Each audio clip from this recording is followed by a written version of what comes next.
میں دیکھ رہا تھا ایک مولوی صاحب کا کلپ کہہ رہے تھے، پوچھا ان سے کسی بڑے ایک پروگرام میں وہ بیان کر رہے تقلید کا مسئلہ ان سے وہ پوچھ رہے تھے، وہ کہتے تھے کہ عقیدے میں تقلید نہیں ہوتی،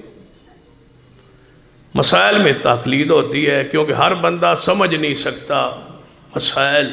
اس لیے ایک عالم کی تقلید کی جاتی ہے، اور ہم امام ابو حنیفہ رحمۃ اللہ علیہ کی کرتے ہیں۔ ہمارا جو عالم بیٹھا تھا اس نے کہا بھائی عقیدہ مشکل ہے مسائل سے، یہ دے وچ تسی تقلید نہیں نہ کرتے، کہتے ہو بم تو عقیدے میں نہیں ہے اعمال میں ہے، جب عقیدے میں نہیں ہے تو عقیدہ تم کیسے سمجھتے ہو؟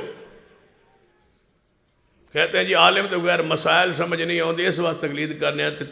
عقیدہ کہاں سے سمجھ آتا ہے؟ عقیدے میں سارے پی ایچ ڈی ہو تو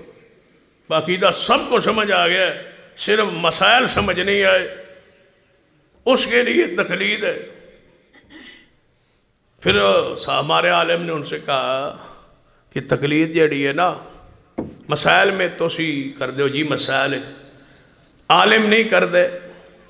جو جاہل ہے عوام ہے ان کے لیے ہے کہ وہ کرے، عالم نہیں کرتا ہمارا۔ انہوں نے کہا تو اڈے عالم کیڑا ہے جڑا مقلد نہیں؟ اس نے کہا فی الحال سارے ہی مقلد ہیں۔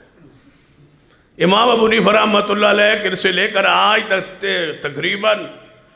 1300 سال ہونے والے ہیں، 13 صدیاں کوئی جمع ہے جڑا مقلد نہ ہوئے، یعنی 1300 سال ایک بندہ بھی نہیں جمعہ جو مقلد نہ ہو، سارے امام ابو حنیفہ رحمۃ اللہ علیہ کے مقلد، اور قیامت تک تقلید ہی جاری رہے گی۔ کیا معنی کہ امام صاحب تو بعد قیامت تک مجتہد کے پیدا ہونے پر پابندی، نہ کوئی پیدا ہوگا، جیڑا پیدا ہوئے گا اللہ کی رحمت سے اندھا ہی پیدا ہوگا، یعنی مقلد پیدا ہوگا۔ عجیب منطق ہے، نہ عقلی نہ نقلی، کہ امام صاحب کے بعد پیدا کسی نے ہونا ہی نہیں ہے، سارے مقلدین پیدا ہو، عالم ہے وہ بھی مقلد، جاہل ہے وہ بھی مقلد۔